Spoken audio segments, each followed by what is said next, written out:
balita. Mula sa bulwagang pambalitaan ng UNTV, si Rosalie Cos. Magandang tanghali, ito ang Balita Weekend Edition. Narito ang mga headlines. Territorial integrity ng Pilipinas hindi dapat makompromiso sa anumang exploration sa West Philippine Sea ayon kay Pangulong Ferdinand Marcos Jr. PBBM iginiit na hindi ginagamit ang issue sa South China Sea upang mag-udyok ng gulo. Senado ipinahayag na on track sila sa pagtalakay at pagpapasa sa panukalang economic tsa-tsa. Contempt order ng Kamara laban kay Apollo Kibuloy epektibo na sa Lunes, March 18. Pananagutan ng local field offices at lokal na pamahalaan sa pagtatayo ng mga estruktura sa Chocolate Hills sa Bohol, iniimbestigahan na ng Department of Environment and Natural Resources o DENR.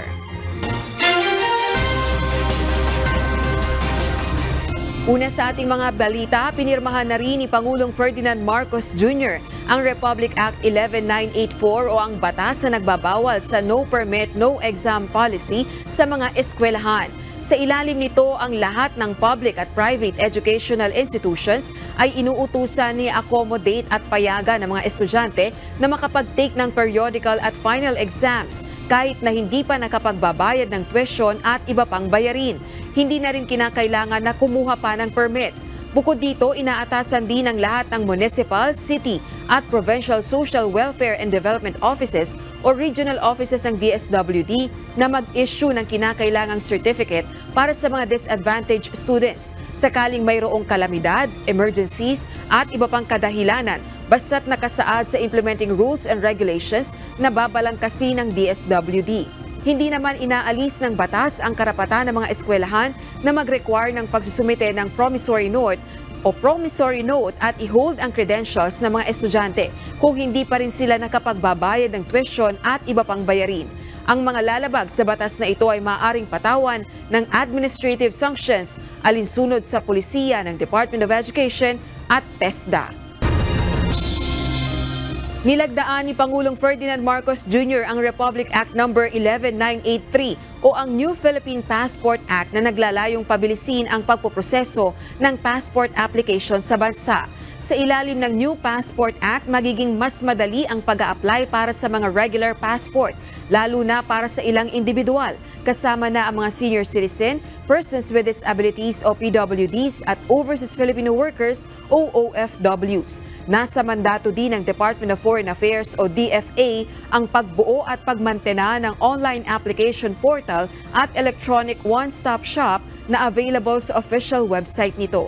Pinapayagan din sa ilalim ng bagong batas na magkaroon ng dalawang passport ang mga incumbent government official at employees, kabilang na ang miyembro ng kanilang pamilya. Ang bagong passport law ay magiging epektibo matapos ng 15 araw mula nang mailathala ito sa Official Gazette o alinmang pahayagan na may pangkalahatang sirkulasyon. Muling iginiit ni Pangulong Ferdinand Marcos Jr. na hindi dapat maapektuhan ang territorial integrity ng Pilipinas ng anumang exploration sa West Philippine Sea tulad ng energy exploration. Iginiit din ito na hindi nag-uudyok ng gulo ang Pilipinas sa South China Sea. Ito ang balita ni Raven Campos.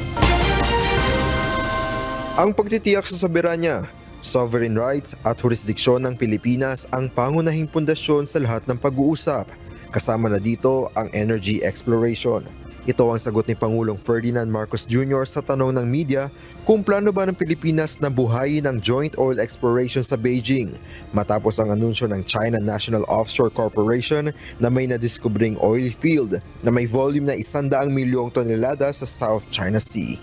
Well, once again, the sovereignty and the sovereign rights and our territorial jurisdiction remains the key in all of these talks, and we cannot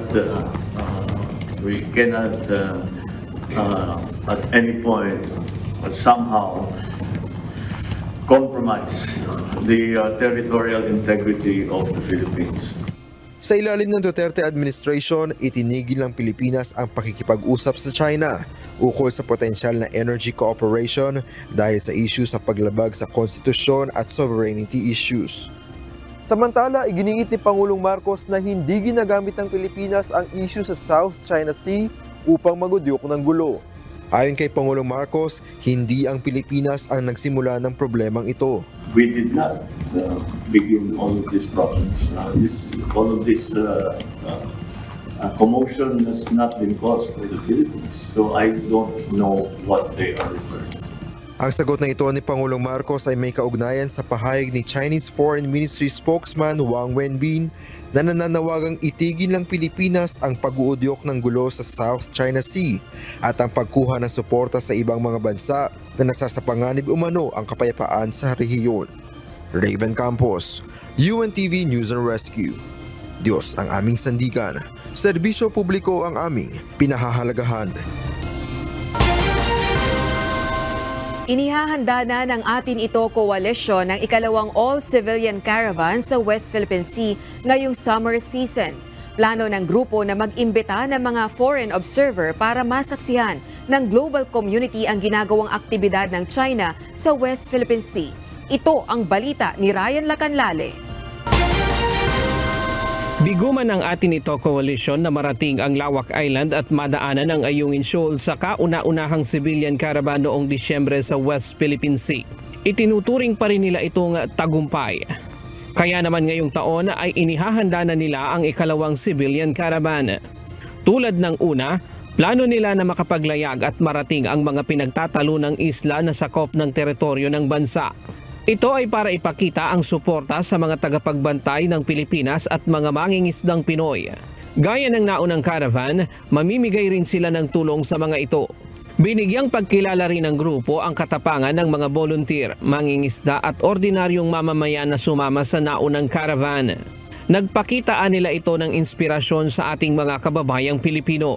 Ngayong susunod na caravan, plano ng grupo ang pag-iimbita ng mga international observer para personal na masaksihan ang ginagawa ng China kahit sa mga civilian sa West Philippine Sea.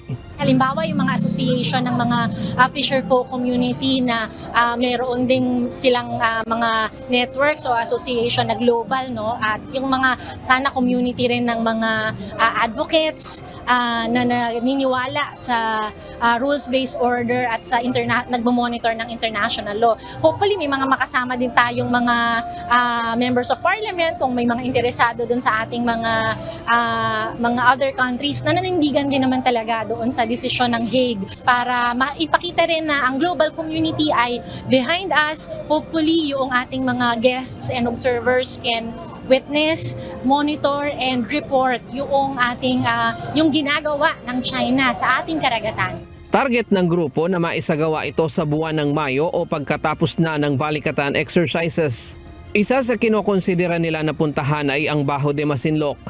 Isa sa mga potential na area ng ating second civilian-led supply mission ay sa Bajo de Masinloc, but ito ay ipa-finalize pa natin in coordination with all stakeholders, considering din yung sensitivities nitong at yung mga recent events na nangyayari. So minomonitor natin yan para masigurado natin na yung plano natin ay akma din doon sa sitwasyon.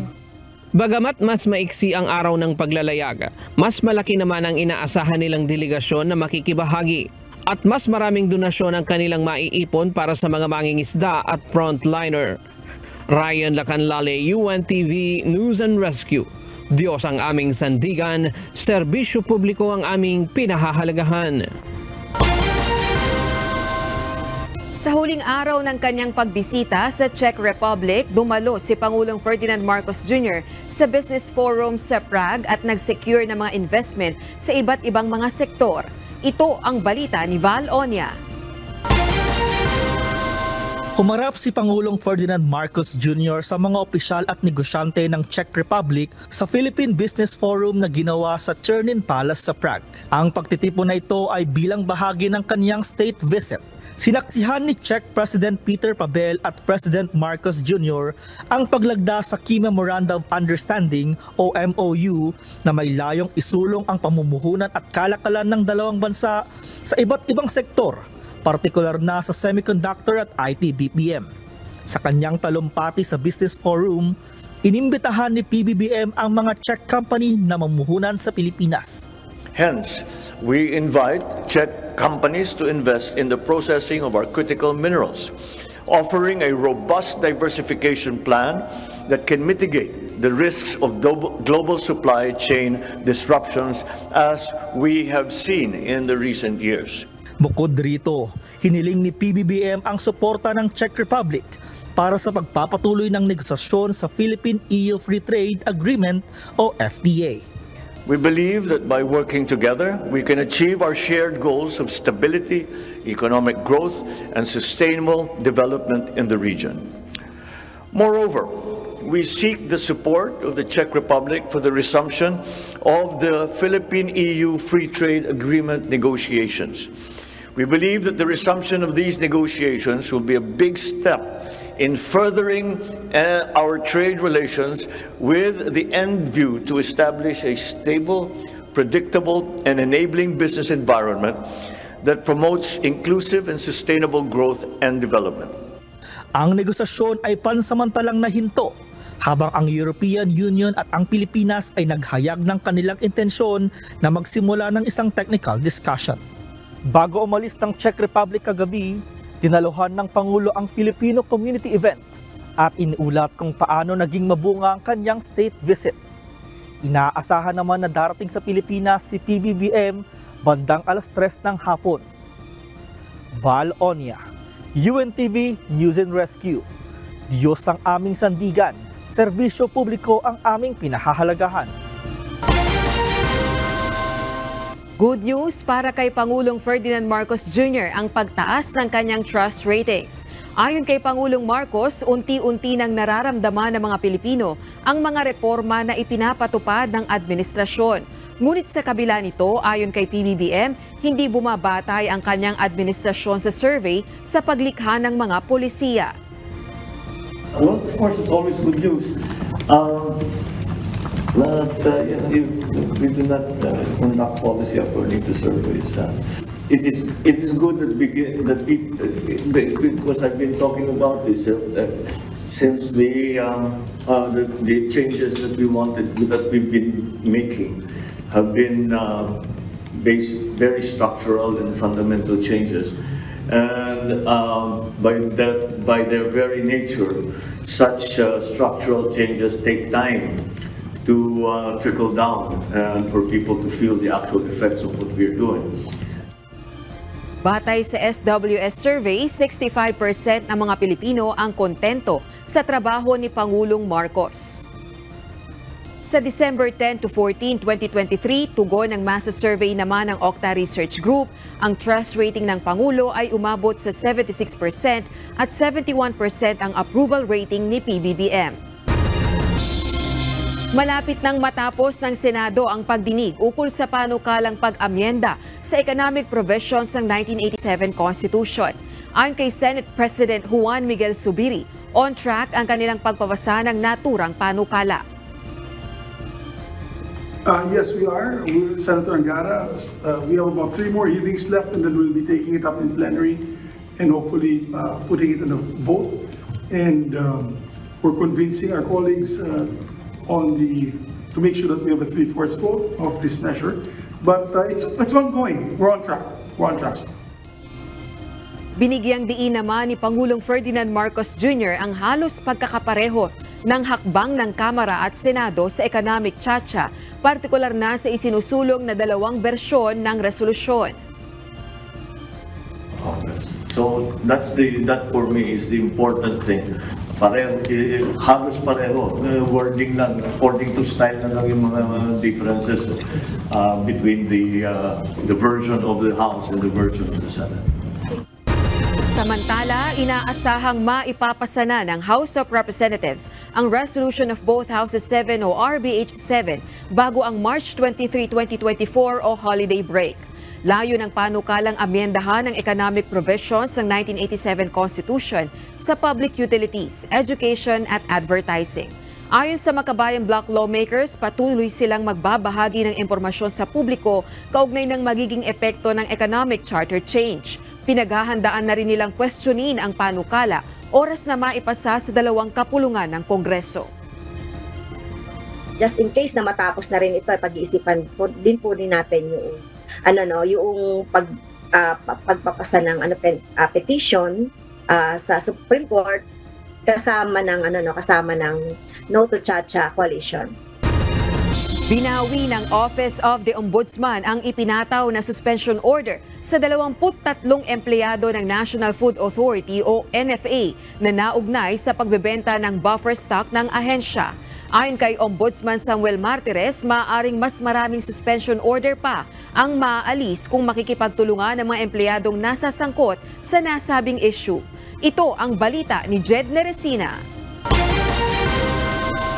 Ipinaliwanag ni Ombudsman Samuel Martires na inirekomenda ng kanilang mga investigador na alisin ang suspensyon sa 23 empleyado ng NFA. Ito ay matapos makipagtulungan ang mga nasabing empleyado sa ginagawang investigasyon ng ahensya. Kasama sila sa 141 empleyado ng NFA na pinatawan ng 6 na buwang preventive suspension. Ayon kay Martires, ang mga supervisor sa mga bodega ng NFA, itong kabilang sa mga binawi ang suspension order. Nag-cooperate sila, may binigay silang documents, and based on the investigation, sabi ko nga, one of the purposes of the preventive suspension is to protect the documents.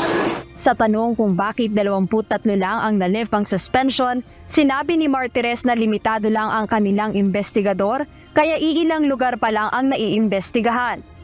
We don't have that much number of investigators that would go around the Philippines. So nauna namin, because we have an office in Iloilo, nauna pumunta sa Iloilo, Antique, Cabanatuan. So ito yung mga naunang na-investigahan kagad. Ngunit sabi ni Martires, maaari pang madagdagan itong 23 empleyado na nalift ang suspension. As we go along, there will be more employees whose preventive suspension will be lifted. Nilinaw din niya na walang reklamo, kundi ang opisina mismo ng Ombudsman ang nagkusang mag-imbestiga sa issue. The complaint or the investigation is done motu proprio by the Office of the Ombudsman. There is no complainant but the Ombudsman itself. Hindi rin nila kasalanan na may mga maling impormasyon o pangalan sa listahan ng mga nasuspending empleyado ng NFA. The list of the matrix that was given to us came from the Office of the Department of Agriculture Secretary, which was provided to him also by the National Food Authority. Kung sino man ang gustong sumabutay kay Secretary Chu Laurel, dapat imbestigahan niya ito. Una nang naghain ng motion for reconsideration sa Ombudsman ang mahigit 100 sa mga nasuspending empleyado. Katwiran nila, tila minadali ang paglalabas ng suspension order at may mga mali dito dahil isa sa mga namatay na empleyado at 2 retirado ang kasama pa rin sa pinatawan ng suspension. Jed Neresina, UNTV News and Rescue. Diyos ang aming sandigan, serbisyo publiko ang aming pinahahalagahan. Sa Lunes, March 18, epektibo na ang contempt order ng House Committee on Legislative Franchises laban kay Apollo Quiboloy. Ayon sa Vice Chairman ng komite na si Surigao del Sur Representative Johnny Pimentel, maaari ng dakpi ng House Sergeant at Arms si Quiboloy sa susunod na linggo. Ito ay matapos humiling ng palugit ang abogado ni Quiboloy na si Attorney Ferdinand Topacio hanggang Biyernes, March 15. Pinatawan ng contempt si Quiboloy dahil sa pagtangging dumalo sa pagdinig ng House Committee kaugnay ng mga umano'y paglabag sa prangkisa ng Suara Submedia Corporation na nag-o-operate sa ilalim ng business name na Sunshine Media Network International o SMNI. Bilang patakaran, sino mang individual na pinatawan ng contempt ng House of Representatives ilalagay sa isang detention facility malapit sa South Gate ng Batasan Complex sa Quezon City. Nilinaw ng Land Transportation Office o LTO na hindi pa nito tatapusin ang kontrata sa Dermalog Joint Venture. Ang Dermalag ang IT provider ng Land Transportation Management System o LTMS na siyang ginagamit na online system para sa registration ng sasakyan at iba pang online transactions. Ayon kay LTO Chief Assistant Secretary Vigor Mendoza, prioridad nila sa ngayon na isaayos ang kasalukuyang system para makapaghatid ng mas maayos na serbisyo sa ating mga kababayan. Taliwas ito sa naunang pahayag ng opisyal sa naging pagdinig sa mababang kapulungan ng Kongreso, kung saan sinabi nito na humihingi na sila ng tulong sa Office of the Solicitor General para tapusin ang kontrata sa Dermalag. Sa naging hearing sa Kamara noong March 7, ipinunto ng ilang kongresista na dapat nang tapusin ng LTO ang kontrata sa Dermalag dahil sa umano'y naging mga paglabag nito sa Government Procurement Manual. Bad news para sa mga motorista. Makalipas ang ilang linggo ng oil price rollback, posibleng magpatupad ng dagdag presyo ang mga kumpanya ng langis sa susunod na linggo. Sa inisyal na pagtaya ng mga oil company, maaaring tumaas ng 10 sentimos o posibleng walang magiging paggalaw sa presyo ng diesel. Habang nasa 10 hanggang 40 sentimos naman ang inaasahang dagdag sa presyo ng gasolina at 10 sentimos din na patong sa kada litro ng kerosene. Ang panibagong oil price adjustment ay bunsod pa rin ng pabago-bagong galaw sa presyo ng langis sa international market. Sa Lunes, iaanunsyo ng mga kumpanya ng langis ang final price adjustment na ipatutupad sa March 19.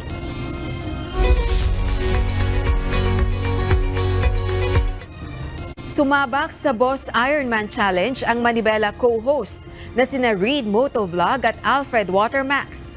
Tunghayan bukas sa episode ng Manibela ang kanilang naging paghahanda. Ito ang balita ni Brian Evangelista.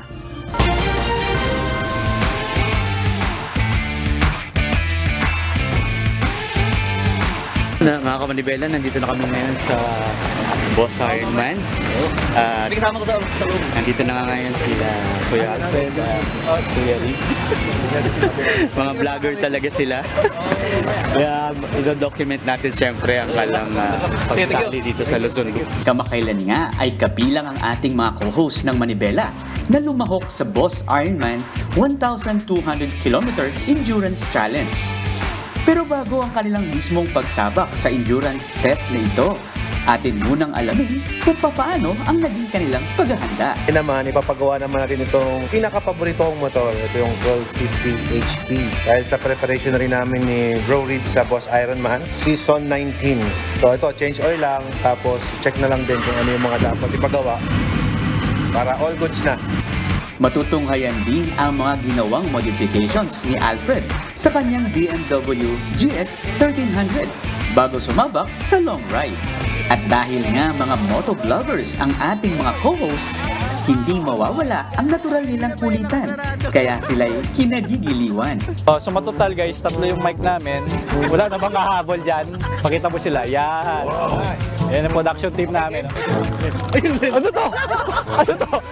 Samahan nyo kami sa Boss Ironman Journey dito sa Manibela. Abangan ngayong linggo sa Manibela maging kanilang tips sa mga kapwa rider na nagbabalak sumali sa Boss Ironman Challenge. Ngayong linggo, alas 8:30 ng umaga dito sa UNTV. Sabayan ding mapapanood sa Manibela YouTube channel. Brian Evangelista, UNTV, News and Rescue. Diyos ang aming sandigan, serbisyo publiko ang aming pinahalagahan. Naharap sa hanggang 5 milyong pisong multa ang resort na nag-o-operate sa protected area ng Chocolate Hills. Sa isinagawang press conference ng Department of Environment and Natural Resources, sinabi ni Undersecretary Juan Miguel Cuna na sa ilalim ng Expanded National Integrated Protected Area Systems Act o INIPAS Law, ito na ang pinakamabigat na parusa para sa criminal liability. Mayroon ding karagdagang minimum na 6 na taon at maximum na 12 taong pagkakakulong para sa pagtatayo ng estruktura na walang permit sa anumang protected area. Titignan din ng DENR kung may pananagutan ang kanilang local field offices dahil nakapagpapatuloy ng operasyon ng Captain's Peak Resort sa kabila ng ipinatupad na temporary closure noong September 2023. Gayon din ang posibleng kapabayaan ng lokal na pamahalaan sa usapin. Nakikipag-ugnayan na ang Philippine Statistics Authority sa mga ahensya ng pamahalaan kasunod ng mga ulat na hindi umano tinatanggap bilang valid proof of identity ang national ID. Nagbabala rin ang ahensya sa mga scam o modus operandi na may kinalaman dito. Ito ang balita ni Bernard Dadis.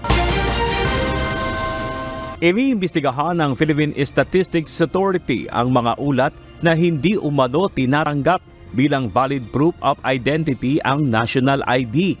Ayon kay Deputy National Statistician Fred Soliesta, mayroong lang mga public agencies at financial institutions na hindi aware o informed sa bagay na ito. In most cases, yung mga non-acceptance na nangyayari, especially sa mga ating mga provincial offices, sometimes medyo hindi lang nakascade ng maayos siguro ng kanilang mga main offices yung acceptance ng ating national ID. And after coordinating with them, the office na concerned ay nalilinawan naman at saka nire-remind yung mga institutions na yun, lalo na yung sa mga probinsya na tinatanggap na yun kasi yung central office nila ay nagbigay na rin ng mga advisory. Naglabas na rin anya ng memorandum ang Civil Service Commission katuwang ang Department of Interior and Local Government sa mga lokal na pamahalaan kaugnay sa pagtanggap ng national ID. Samantala, nagbabala ang PSA sa mga nagpapakalat ng impormasyon na makatatanggap umano ng 5,000 pisong cash assistance ang sinumang mayroong national ID. Ayon sa ahensya, hindi garantiya ng ayuda ang pagkakaroon ng Philippine Identification System o PhilSys ID. So, nais din namin linawin na ang pag-register sa PhilSys kasi ang pagkakaroon ng PhilID o EvilID ay hindi nangangahulugan na kwalipikado na agad yung sinuman para makatanggap sila ng cash benefit o assistance mula sa gobyerno tulad ng mga social protection program. So, hinikayat namin yung publiko na i-report sa PSA ang kahit anong impormasyon tungkol sa mga individual o grupo na sangkot sa mga ganitong gawain. Sa ngayon, umabot na sa nasa 50 milyong national ID ang naipamahagi ng PSA sa nasa 80 milyong Pilipino na nagparehistro. Nasa mahigit 60% na rin ang naimprentang physical card. Bernard Dadis, UNTV News and Rescue. Diyos ang aming sandigan, serbisyo publiko ang aming pinahalagahan. Nasa 12,000 pulis ang ipakakalat ng Police Regional Office o PRO5 para sa ipatutupad na seguridad sa long holiday vacation sa Kabikolan. Gagamitin din ng PNP ang kanilang bike at motorcycle patrollers sa pagbabantay sa mga pangunahing lansangan. Ito ang balita ni Jerry Galicia. Maglulunsad ng Oplan Ligtas Sumbak o Summer Vacation ang pamunuan ng Police Regional Office o PRO5 sa papalapit na long holiday sa Bicol Region. Buso dito na inaasahang pagdagsa ng mga biyahero pabalik o pauwi sa probinsya ng Bicol. Nasa 12,000 mga tao ng Police Bicolandia ang ide-deploy sa iba't ibang bahagi ng rehiyon.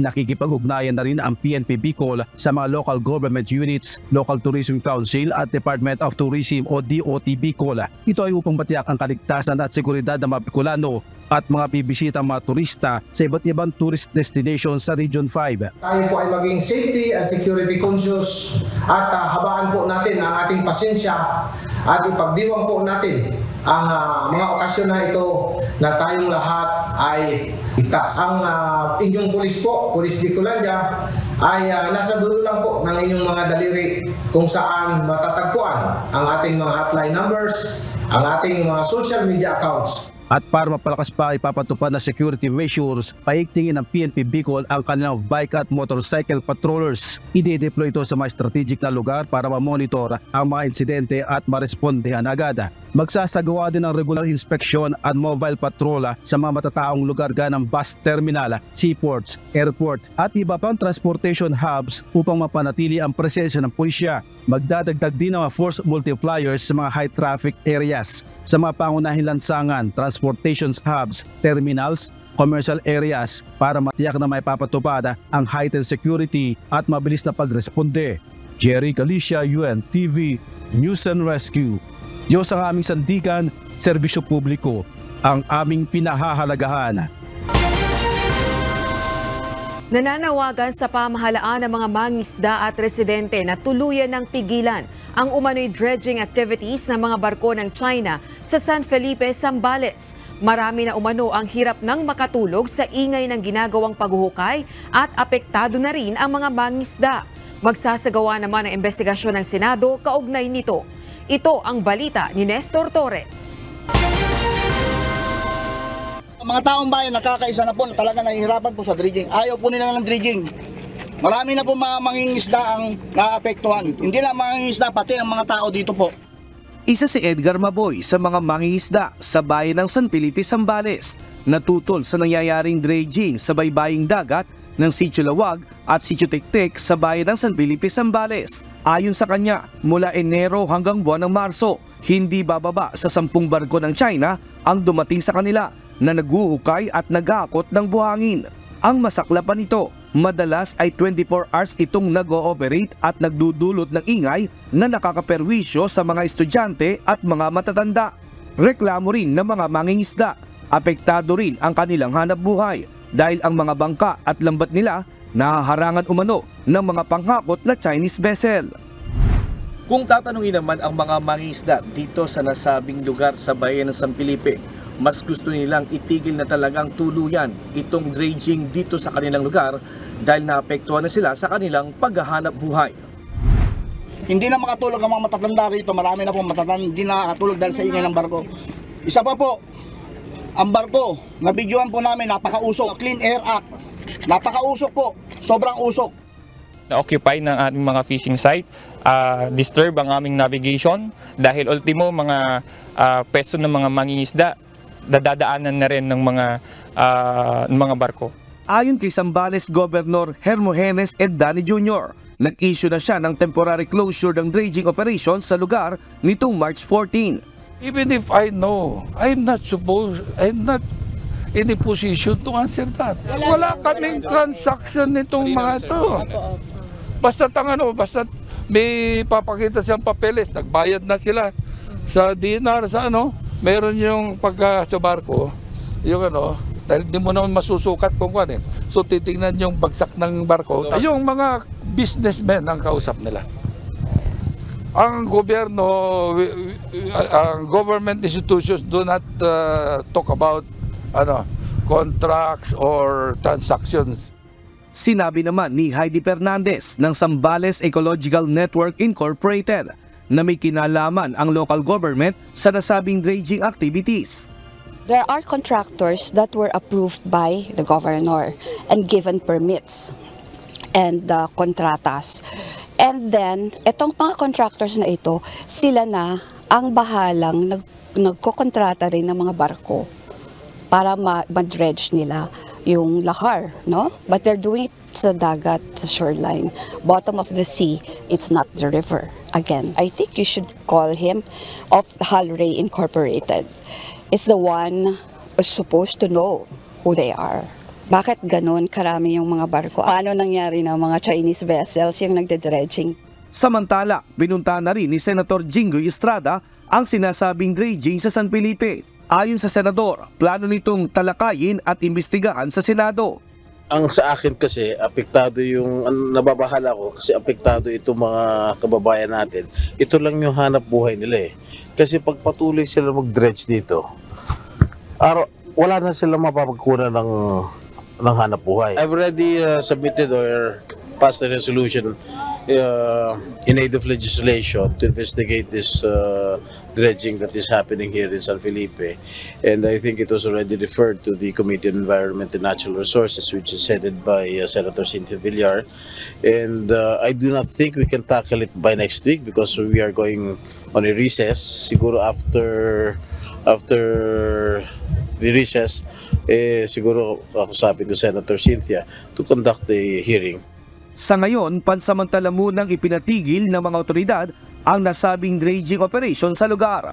Nestor Torres, UNTV News and Rescue. Diyos ang aming sandigan, serbisyo publiko ang aming pinahahalagahan. Idineklara na kahapon ng mga otoridad na insurgency-free o malaya na sa banta ng terorismo ang probinsya ng Surigao del Norte. Kasabay nito, nanumpa naman ang nasa 30 dating rebelde sa kanilang pagbabalik loob sa gobyerno. Ito ang balita ni MJ Vasquez.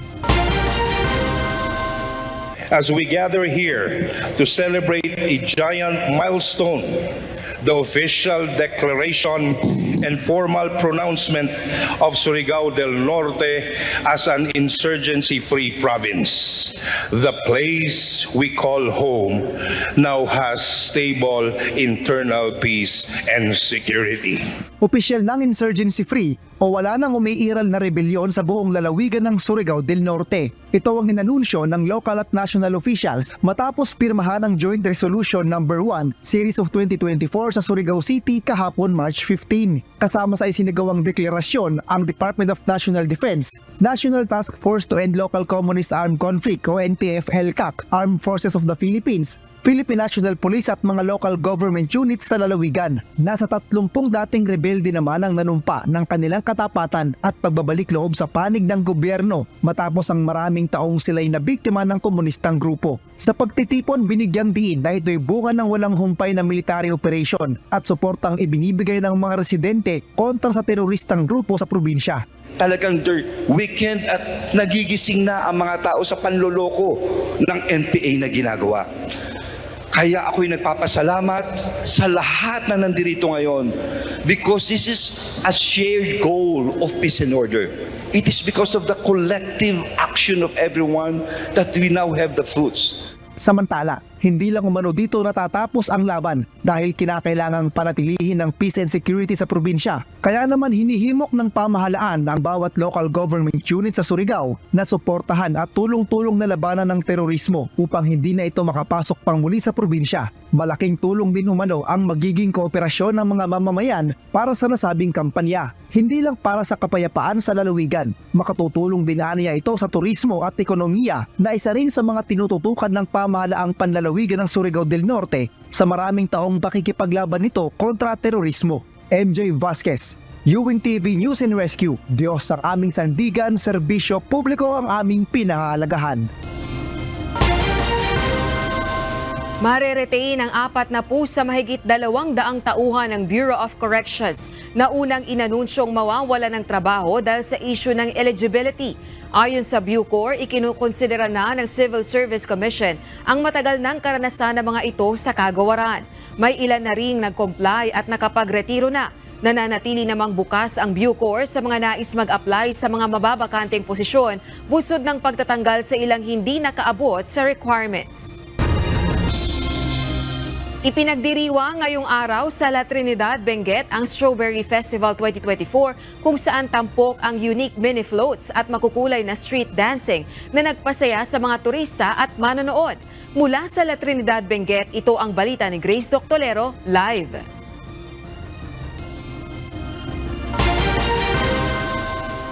Grace, kumusta na ang masayang selebrasyon dyan sa Benguet? Yes, Rosalie, magandang tanghali sa temang La Trinidad Benguet Strawberry Capital of the Philippines, si Ronnie Duting. Pinakita ngayong araw, March 16, ang kasaganaan ng strawberry industry at ang pag-usbong ng turismo sa nasabing bayan.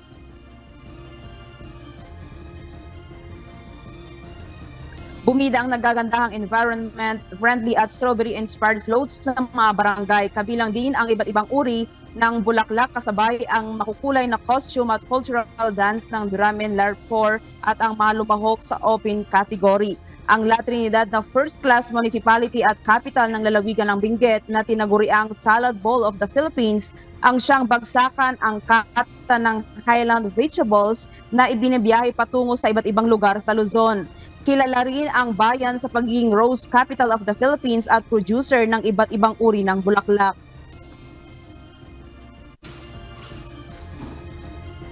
It's very amazing, especially we saw that kids very talented po sila and then naipapakita po natin yung culture natin.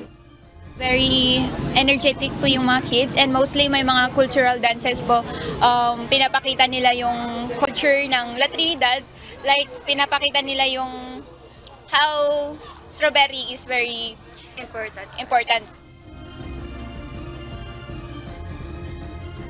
Ang strawberry field ang nangungunang tourist destination sa lugar na nagpaunlad sa ekonomiya ng bayan, lalong-lalo na ang produkto mula sa strawberry na siyang one town, one product o OTOP ng La Trinidad. Pinasaya ang pagdiriwang ng maiingay na drum and larpor kasabay ang masiglang street dance ng participants mula sa Boyogan Elementary School, La Trinidad Central School, Pugis Elementary School, Pico Elementary School, Lubas Elementary School at iba pa. Pawang Cultural Street Dance naman ang ipinamalas sa open category na layong maipakita ang mayamang kultura at tradisyon ng lalawigan. Nagmula ang mga participants sa Barangay Pico, Tawang at Poblasyon. Ipinarada rin ang nagagandahang mini floats na gawa sa recycled materials mula sa mga barangay ng Pugis, Lubas, Alapang, Silan, Bitang, Alno, Tawang at Poblasyon. Valley of Colors naman ang ibinida mula sa mga barangay ng Pico, Ambyong, Bukal, Wangal, Binang at Bahong. Rosalie, bukas naman ay matutunghayan natin ang 10,000 na cupcakes na i-showcase ng lokal na pamahalaan na gawa ng mga local bakers dito sa La Trinidad. Yan muna ang balita mula dito sa La Trinidad, Benguet. Balik sa'yo, Rosalie. Grace, meron ka bang ideya kung gaano karaming kilo ng strawberry ang inihanda ng lokal na pamahalaan ng La Trinidad para sa Strawberry Festival ngayong taon?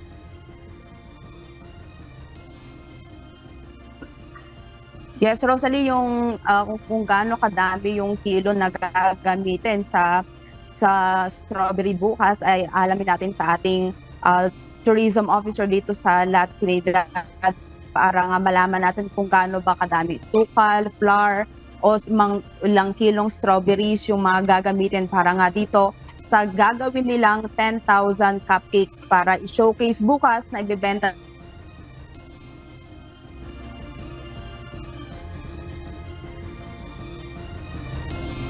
Alright, maraming salamat Grace Doctolero, nag-ulat ng live mula sa La Trinidad, Benguet.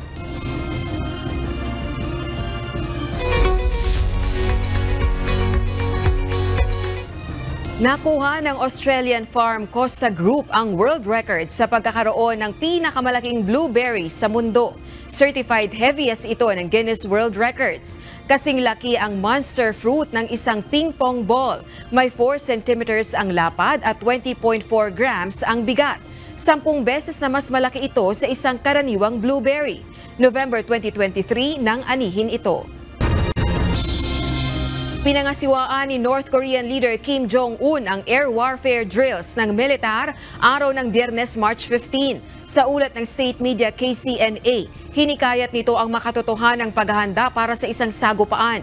Ginawa ang pahayag pagkatapos ng joint annual drills ng South Korea at Estados Unidos. Para kay Kim, sapat ang kahandaan ng North Korean troops at iniutos nito ang pagsasanay sa lahat ng uri ng topografiya, panahon, oras at severe conditions. Nakarating na sa baybayin ng Gaza ang barge ng humanitarian aid sa pamamagitan ng kauna-unahang sea delivery.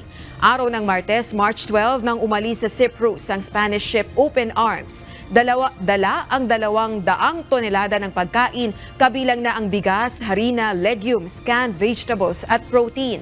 Sa gitna ito ng babala ng United Nations na malapit ng malugmok sa kagutuman ang Gaza. Ito naman ang umpisa ng trial upang matukoy kung epektibo ba ang sea deliveries. Isinagawa ng World Central Kitchen ang misyon sa pakikipagtulungan sa United Arab Emirates.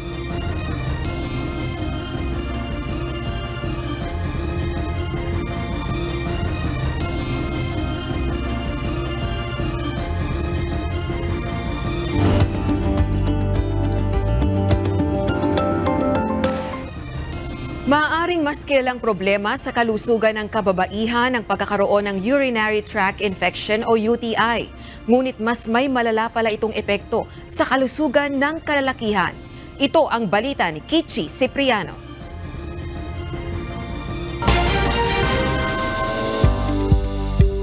Yung urinary tract infection in general, of course, it can be sa lalaki at babae, both ages. It affects the whole or the entire urinary tract from the kidneys down to the urethra o yung nilalabasan ng ihi. The difference is, sa lalaki, sa male, mayroon pong extra organ, yung tinatawag, yung prostate, and mas mahaba pa yung tinatawag na urethra. Kasi alam natin ang mga lalaki may penis, so mas mahaba yung urethra.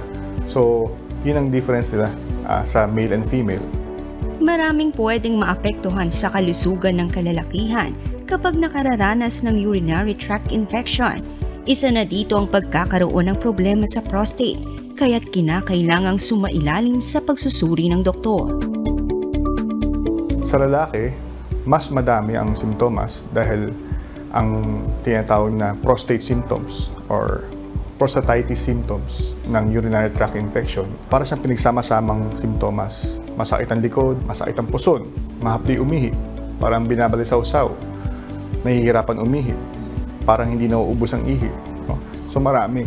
Yung mga kadahilanan, aside from sa enlargement ng prostate, na nagiging dahilan ng UTI sa mga kalalakihan, yung sexually transmitted disease or urethritis, pwedeng mga kidney stones or urinary bladder stones. So ito yung mga pagkakataon na nagkakaroon ng UTI ang kalalakihan. And kung titingnan nyo, kapag ang isang lalaki nagka-UTI, talagang kailangan i-investigate natin o work up natin kung anong dahilan nun. Isa sa dapat na isaalang-alang ang pag-inom ng maraming tubig at kung nakararamdam na ng hirap sa pag-ihi, ay dapat itong ipasuri sa doktor upang makaiwas sa paglala nito. Mga kasambahay, laging ugaliin, uminom ng maraming tubig at kumonsulta sa isang espesyalista kapag may nararamdaman na anything regarding sa hirap sa pag-ihi. Alamin ang iba pang detalye ukol sa urinary tract infection. Manood ng Doctors on TV ngayong linggo, alas 7 ng umaga. Dito lang sa UNTV. Kichi Cipriano, UNTV News and Rescue. Diyos ang aming sandigan, serbisyo publiko ang aming pinahahalagahan.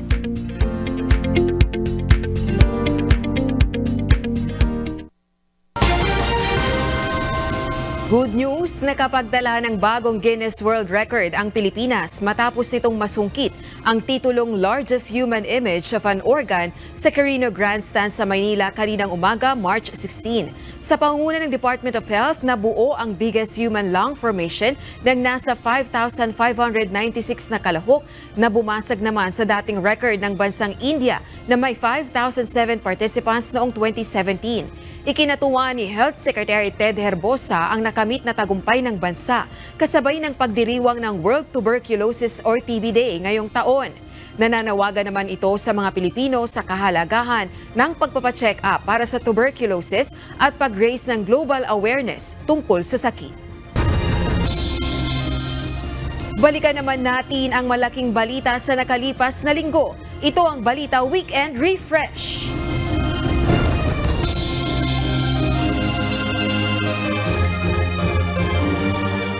Umano'y mga kondisyon ni Apollo K. Buloy sa pagdalo sa investigasyon ng Senado, tinuligsan ni Senator Risa Hontiveros. Legal camp ng religious leader, itinanggi na may hinihinging kapalit ang tele-evangelist. Ngayon lang ako nakaranas na mayroong inimbita 2 beses, sinabina na ng Senado, tapos ang sagot ay paunlakan ko pero ito ang mga kondisyon ko. May kondisyon. Tapos 17. Sabi ko nga, dinaig pa yung 10 utos ng Diyos. As far as I'm concerned, as a member of Pastor Apollo Kibuloy's legal team, no such demands were made or are being imposed upon the Senate, specifically the Committee of Senator Risa Hontiveros, with respect to the appearance of Pastor Kibuloy before the Senate. Resolution at both houses number 7 sinimulan ng pagdebatehan sa plenaryo ng Kamara. We are here and we have changed today by being mere legislators to being constituents. Today we start our constituent power to amend the Constitution. Electric bikes at trikes bawal na sa national road simula sa April 15. Kung nag-violate po yung ganitong klase sasakyan at walang lisensya yung nagmamaneho, kasama po yung pag-impound doon sa vehicle dahil wala kaming pagcha-charge ng violation. Your decision to ban e-trikes and e-bikes on national roads will ultimately attract more people to use more motor vehicles and will bring more traffic, pollution, and climate change. And this will make our metropolis even less livable. Apollo Kibuloy pinasight in contempt ng House Committee on Legislative Franchises bunsod ng hindi pagdalo sa pagdinig. Vice President Sara Duterte tinawag na trial by publicity ang investigasyon laban kay Apollo Kibuloy. Any objections? The chair hearing no objections on a unanimous vote.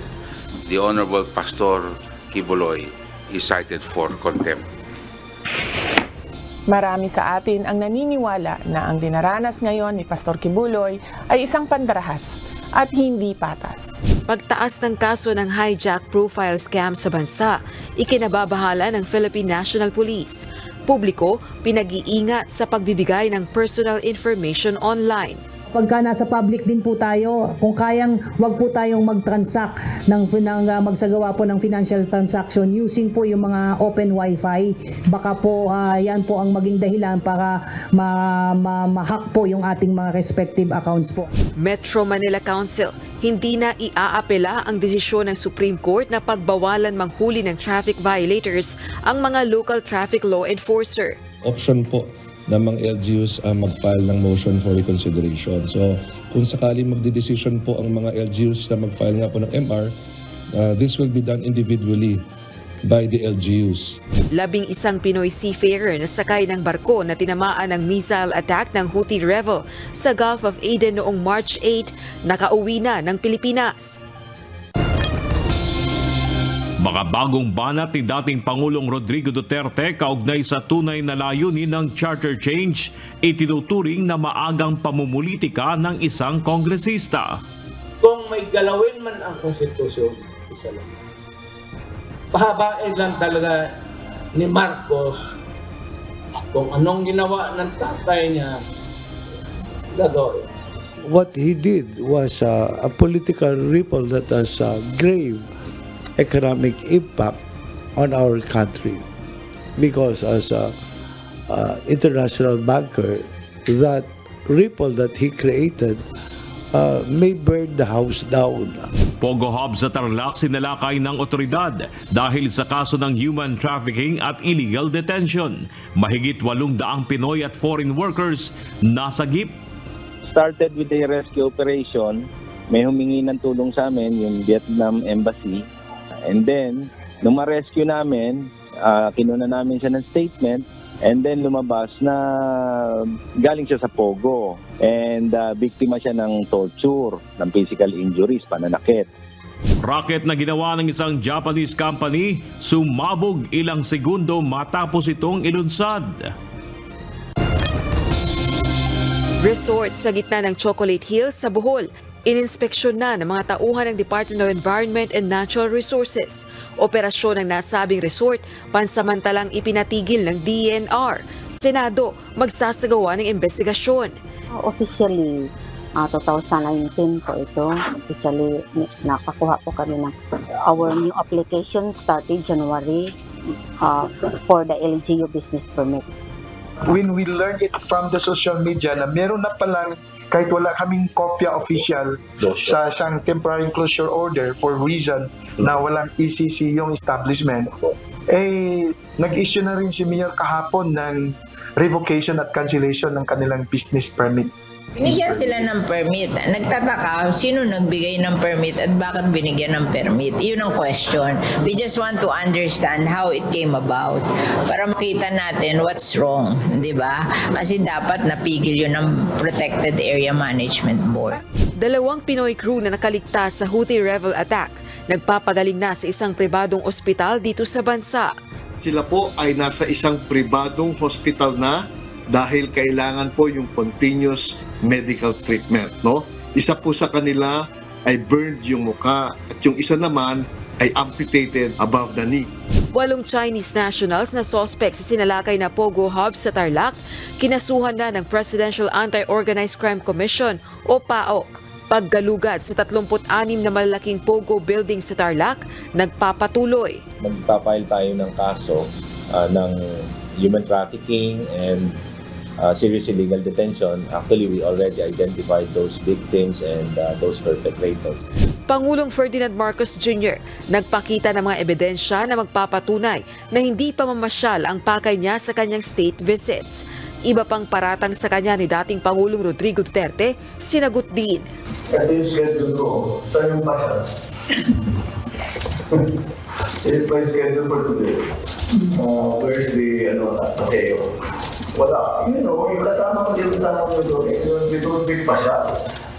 Even in the places that I know where I spend a lot of time with, hindi ko napupuntahan ng mga dati kong pinupuntahan because we're here to do this.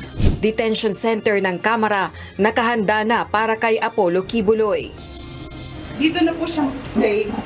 Babasahan din po namin siya ng aming guidelines. Katulad po nung kailan lang po ang visiting hours, yung pong paggamit ng cellphone, at saka po yung mga authorized visitors.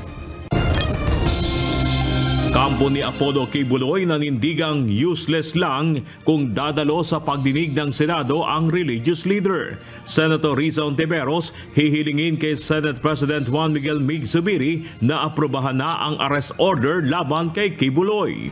We still believe po na yung resolution itself is incriminatory and therefore useless po, no, para kay Pastor Kibuloy na siya ay pupunta sa Senado. Without sacrificing his fundamental Bill of Rights.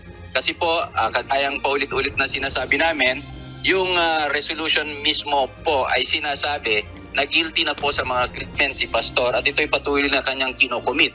Suspensyon sa 23 tauhan ng National Food Authority na iniugnay sa umano'y maanumalyang pagbebenta ng imbak na bigas sa ilang pinaburang traders, binawi ng Ombudsman.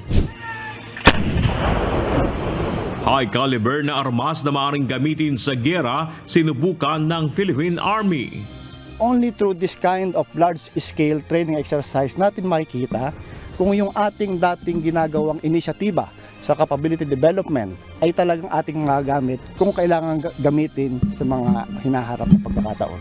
At matapos na mag-viral sa social media ang resort na itinayo sa pagitan ng Chocolate Hills, 2 pang tourist attractions na tuklasang nakatayo mismo sa ibabaw ng Chocolate Hills.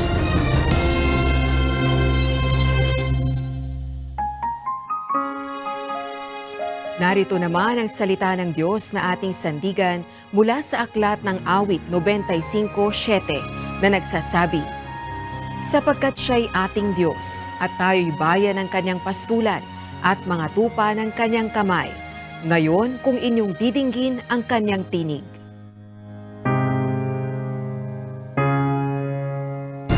At yan ang naging kabuuan ng ating balitaan ngayong araw ng Sabado. Aming inilahad ng buong katapatan kung paano namin nasaksihan. Sa ngalan ni Kuya Daniel Rason, ako si Rosa Licos. At dito sa UNTV, Diyos ang aming sandigan. Serbisyo publiko ang aming pinahahalagahan. Magandang hapon.